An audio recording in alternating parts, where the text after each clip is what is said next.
the Try Jesus podcast.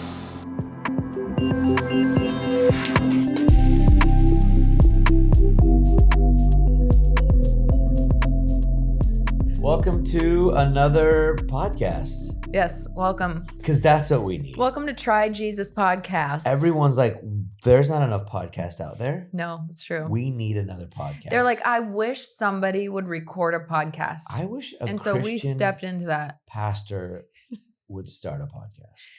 It says everybody. We hear you. We have heard the people. Today, it'll be just before Thanksgiving. Yes, next week. So we thought we would talk about connecting with your family. Extended family. Family or extended family over the Thanksgiving holiday, which is... The way I like to think about it, Carrie, yeah, is the key to family is to say someone's name a lot, okay? So, especially if they're your husband or wife. Yeah, well, Carrie. It's a treat. So, Carrie, it's a power move by certain people. So, Carrie, what I try to do... Is that like sales tactics 101? Yeah, you like try to say the person's name and then get them to say yes. But instantly my body tightens up when someone starts saying my name more than twice. I know. So why would that be a good thing? Why is that a tactic? Is it a power move? Yeah, it's definitely a power move. So extended family is the extension family of your immediate family. Yes. Right? Okay. So I don't know. I think family is difficult, functional family, dysfunctional family, broken families, mixed families. No, what's the word? No, mixed family would be right too. Like, just all kinds of different histories and kids and moms and dads and so when we think of Thanksgiving, I think we think of a lot of memories that are mixed. Probably like any holidays season, it's like good, bad, and ugly. So the thing is, I cannot control certain things, but what I can at least steward is my immediate family, because I have more influence in my immediate family. You, me, Jude, Trent, Kenai, June. Don't forget Baba Chin. Widamus, the cat, and 6 chickens. Yeah. We're 2 down. 2 down from a bear. Yeah, that's cool. Yeah. Raccoons. But we'll call it a bear. Okay. That's fine. That's fine better. too. It's a lot more exciting. So I don't know. So the immediate family is when you pour into the immediate family, it's what you immediately have connection to. That will overflow into your Thanksgivings. It doesn't mean you won't have a weird conversation, or it doesn't mean you won't have a tough conversation, but those practices, I think, of how you talk to each other, how you listen to each other. People are not good talkers, are not good conversators anymore. We don't, our grandpas or whoever said, don't talk about politics and religion. Well, those are the 2 greatest influences of our life. That's why we fight about it, because we don't know how to talk about it. So even as a pastor, sometimes I can be hanging out with another pastor. We can be talking about politics. We can be talking about religion. We can talk about whatever. And we're fighting about it within 5 seconds. Why? Because we're not good. We're not good talkers. People aren't able to. So we're talking. We tweet each other. Yeah. We make little statements to each other, and that's annoying. It's the world of social media. It is. But that's the hard part too, is like sometimes I think a lot of people would think that it's a fight, and then some people think I'm just conversing. We're just having a conversation. That was our first couple years of marriage. The moment just getting talking. The moment anything gets elevated in a conversation, I'm sweating and wanting to crawl under a table. Well, that's a good point. And some people are like, this is the best thing ever. We're just having conversation. I am working on this in my life, which I think a lot of people are too, but I'm not going to bring up something controversial just to bring it up. I think that there are some people that are like that, but I think the majority of us all are not going to bring up something controversial, but politics and religion might just come up naturally in the conversation. So don't avoid it. And we don't want to be like little Pollyannas over here. Like, I don't have any thoughts about anything except the weather. And I love Michael Jordan. But that's how I like to be, because that feels right. Well, sell ice cream. I mean, if you want to be light, but even then, I mean, it's not a life though that's fulfilling, because life is relationships, right? Life is relationships, and those relationships require conversations. And so we have to learn the art and the science of conversations. Yeah. They start with your conversation with God. That's why a prayer life, we're always going to get back to prayer. Everything starts with your relationship with God. And so how to talk to God. If you're not talking to God and you're not talking to your spouse, you're not going to have anything good to say. Mm-hmm. I mean, you might have a whole bunch of knowledge from some degree you have, but like talking to God keeps you humble and keeps the right influence of the right voice and the right truth and this, you know, and then talking to your spouse, like every pastor, every leader, every business leader, anyone with any influence, your number one biggest job is to stay close to God and stay close to your wife.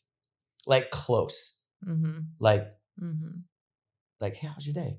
How are you, you know, not blaming, not any, but getting into each other's life. That's the art of, you know, having a connection, having a conversation.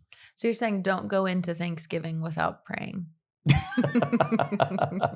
Well, that's a recipe for being in a bad mood. Yeah, you're just waiting for someone to it pulls out anger inside of you versus like you're walking into that. Like the number one. Yeah, because you either hate Trump or you love Trump. Yeah. Very few people are like, oh, interesting. I haven't really thought about Trump. I mean, so even by saying that word right now, I just triggered half the crew here. So, and then what happens is I want to say something good about him. So I want to say something bad about him. And then we've lost the whole point of a positive discussion about our president. Like our motive isn't going into the holidays or Thanksgiving with like, we must have these controversial conversations. Like, no, I feel like I just want to connect. We just want to connect with our family and we want to have that moment that's like, whether you haven't seen each other in a long time or whatever, it's like our first main priority is to have some sort of connection. But isn't even that the point though? Like, okay, well, that's the difficulty though. Because we were talking about people who probably aren't great. I'm not talking about our family. I'm talking about other people's families. Just perspectives from the outside. Well, I'm saying not our families. Yeah. You know, our families are amazing. They are. What I'm saying, it doesn't matter whether it's politics, whether it's unresolved things that happened in family reunion 20 years ago, right? That we're not good at, I'm not good, and I'm trying to get better at, if someone says something, they're probably trying to provoke, and I'm probably trying to defend. So basically someone's defending and someone's offending. So how to take a deep breath and not just switch. If someone switches the subjects, it's also weird. Because if something does come up, you know, forget politics.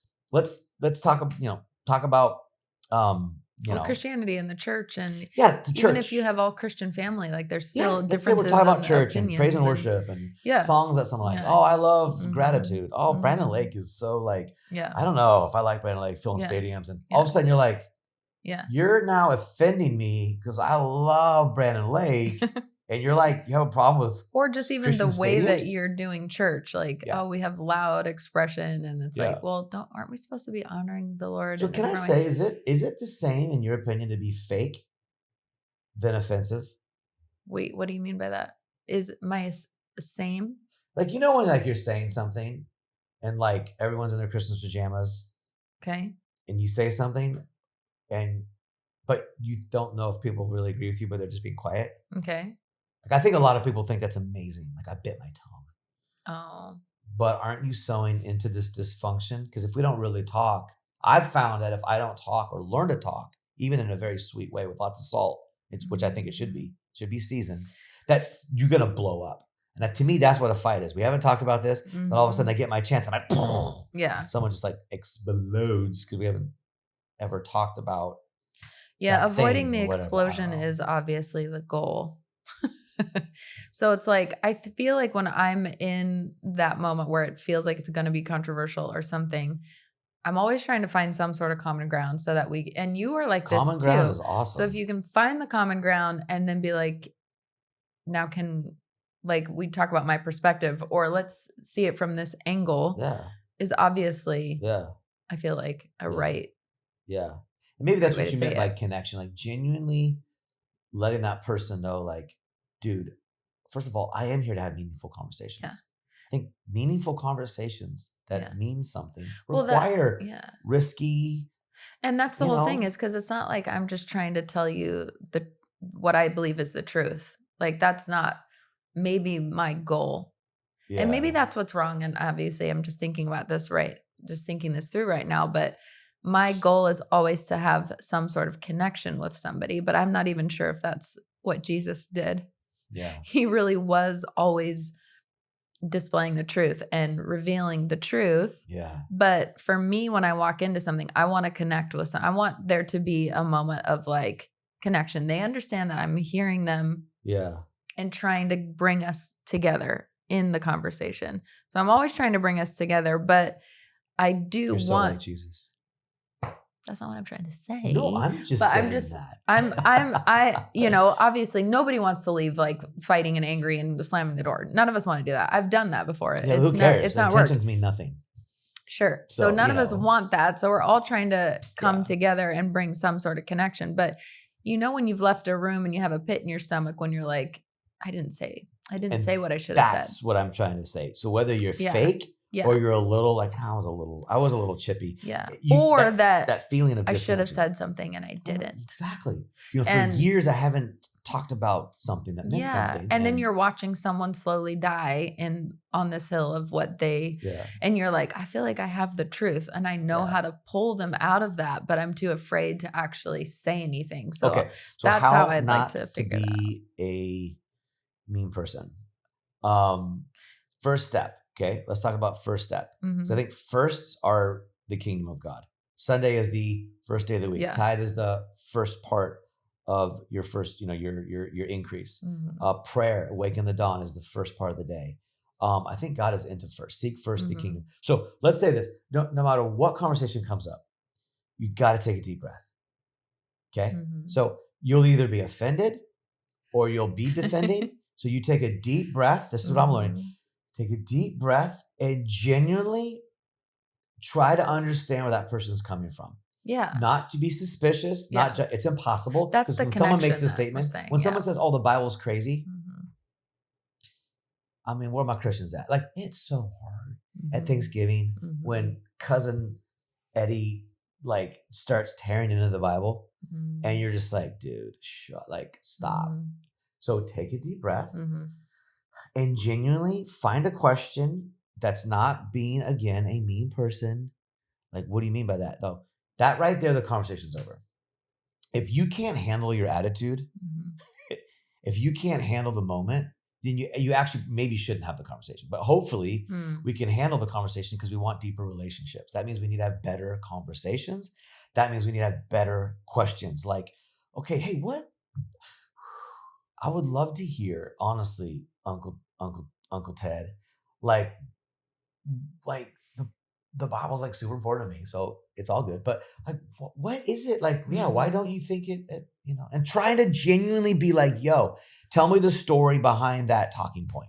Yeah, that to me is the first step. I think that can make Thanksgiving awesome. Now, because if you're lending your ear to cousin Eddie's crazy thoughts on whatever, or maybe valid thoughts, on something about the church. It's like no one can talk about the church except people. Well, hold on, I know no one can talk about mom except don't talk about my mom.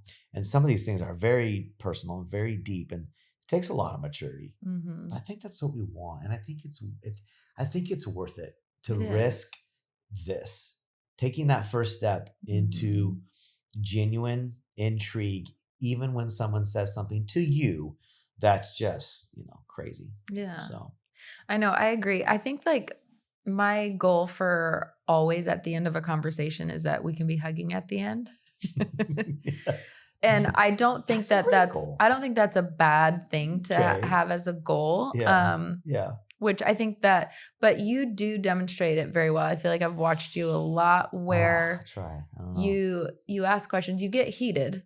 And I think that is what I admire, because a lot of people can't even get to that point in a conversation without storming out, Yeah. So like you can have that conversation with somebody. Storm out.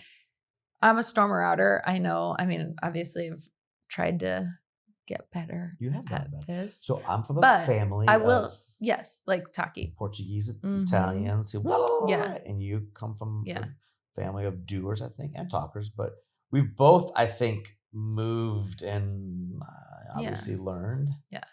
But it does take a lot to not walk out when you're someone who that's all you've ever known, is just to walk out of a conversation or whatever change it. Because you're like offended. You're like, you're hurt. But I do think it is very important that we, in this next season of life and church and everything, and even I do feel like the church world in general is heating up. Like things are very polarizing, and even like your whole entire family could be Christian and have major disagreements on things. Absolutely. Sense of humor helps. Yeah, like laughing through some things, but also being like, you know that I love you, and my end goal is that we have relationship and it's peaceful and we love each other. I would love to hear more about how you think about that. I want to tell you what I think about that. Yeah. And let's come together. But you do get to that point with, I've watched with friends and family, friends who didn't believe in Jesus or, weren't walking with the Lord at all. And you can get to that heated point, but you've maintained like best friend relationship with these people. So that's what I think is so incredible. Loyalty is very, very valuable. And you want real friendships? Again, if you're not, words are life. The book of James, words are a wellspring. The mouth is a rudder, has the power of life and death in it. If you want to kill something, stop talking to it. And I'm not saying that you're talking by talking sports and weather. I love talking sports and weather, to be honest with you. But like, if that's it, then you are killing that relationship. Yeah. And extended families are dying right now. That's so true. They're dying because we're not willing to talk, because we're all being better than that. We're all just, getting along. No, we're not. We're dying. Our families are dying. And what you're saying is it's worth fighting for it. What even else if do you got? don't, even if you're not coming together, agreeing at the end. That's not the point. That's what I'm saying. That's what I'm saying. And I think that don't meet in the middle. It always has been. Win someone to your argument. Yeah.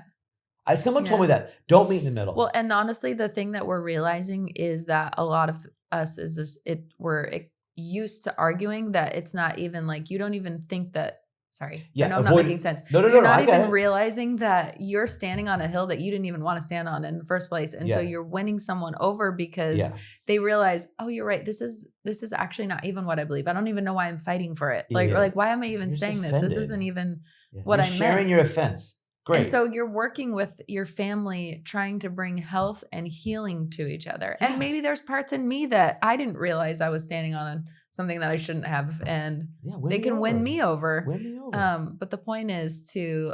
we got to be winning. And it takes a lot of vulnerability. It takes so much vulnerability. Because nobody wants to stand in front of you, like with your emotions wide open and being like, come and tell me what I'm saying wrong or whatever. It's like, it's so vulnerable. Heated, just say sorry. Because I get so heated. Like I find out things that people believe about stuff. Like I'm a big evolution is a silly joke. Like I don't even know where to start. Yeah. But if I get a conversation with someone, it's like, it's science. And I'm like, it's not, So but I'll like launch into something and I thought was funny, but it was a jab. It was offensive. Yeah. And that person shuts down. If someone shuts down, then I've lost the argument. You've lost their heart. And I want to win the argument. And you want to win their heart. You should want to win arguments. Win hearts. Both. Different. Okay. Because I'm not willing to lose my argument over someone's heart. Does that make sense? Yeah. That's what I mean. It's like you want to win the heart at I guess that's the the love truth thing. Like, I'm not willing to give up either. And that's the whole thing about not being in the middle. If I truly believe in who I voted for, if I truly believe the difference between Christianity, biblical canonization of scripture, and politics is be careful because the anointing is on Christ, right? The Holy Spirit is revealing Jesus. This is the word. Politics, I've changed way more than I've changed, like, biblical opinions or views. Because the truth is, I don't know if Prop 50 something is the right way to solve the problem. So I always try to talk politics a little more like it's gray because, I don't know necessarily. And we should all probably talk that way. If we all just took a deep breath a little bit, we would help each other out. So is whatever your stand is on something, maybe take a deep breath because it's politics. We used to all get along. Politicians used to have lunch together. And I think the $1 million answer to that $1 million question is, whatever I just said doesn't make any sense, is that politics is the new religion. So it's very much a crusade. It's very much how can we argue over politics? Well, because politics now has stepped into the arena of religion. And so now, man, it's game on. And it's like, I'm down to put it where it needs to be, which is it's a little peripheral to our life. We don't really know. And that's why it's brought so much division in church too. We don't have any more common sense goes away when you don't have things in common. Mm-hmm. And that's what I'm fighting for. I'm fighting for to have things in common, like God. Like, don't believe people when they say I don't believe. Like, come on. Like, we have that. God exists. So if we can keep that going, we can talk about God. We can find talk about your his name common union. Yeah, common union. Communion is common union with Christ. I'm trying to have something in common with you, which is I love you. And the communion is taking the blood and the body of Jesus, which we all need. Yeah. And so if you can find that common union with one another. Yeah. So absolutely. In wrapping it up. Yes. In a final conclusion. Yeah. Have conversations with your family. Yep. Fight for the heart. Yep. And be humble and willing to say, I'm sorry. Yes. And you will fight. It's willing to fight. I fight with people I'm fighting for. Yeah. If I'm not fighting for you, man, don't care. I'm just going to, I love you. Yeah. When Jesus said, pray for your enemies, you might be sleeping with them. Yes. Sleeping with the enemy. Oh, but I think at the end of the day, in the conversation with your family member is always you're fighting for this connection. Yeah. We're holding hands right now. But fighting for that connection of being like, hey, I'm sorry if I said anything that was offensive or if I took it too far. Yeah, double back. My main priority is you and how much I love you and that we would be connected. I love it. Yeah. And saying, sorry, I didn't say that right. And saying it's so important to me that you hear me, I hear you, and that we love each other at the end of the day. And over in abundance, just love, love, love at the end of the day. While you're having conversation. Do you know why we fight though? Yeah. You know why I fight with people? Because truth exists. Yeah. If truth didn't exist, then only connection would matter. But connection matters because of love. But connection to truth is what we're because the truth sets me free. Yeah. And I'm not perfect. I'm crazy. And I want you to be set free. That's why I'm actually willing to talk about something during Thanksgiving because I want to see truth revealed. And I want to see people set free. Yeah. And only truth sets people free. Not some feeling of like, I don't know, kumbaya around a candle going, oh, our family loves each other. Why does our family love each other? Because of truth. You talked about truth. Yeah. I love that. Love you. I love you. Thanks for that conversation. Peace. Bye. All right.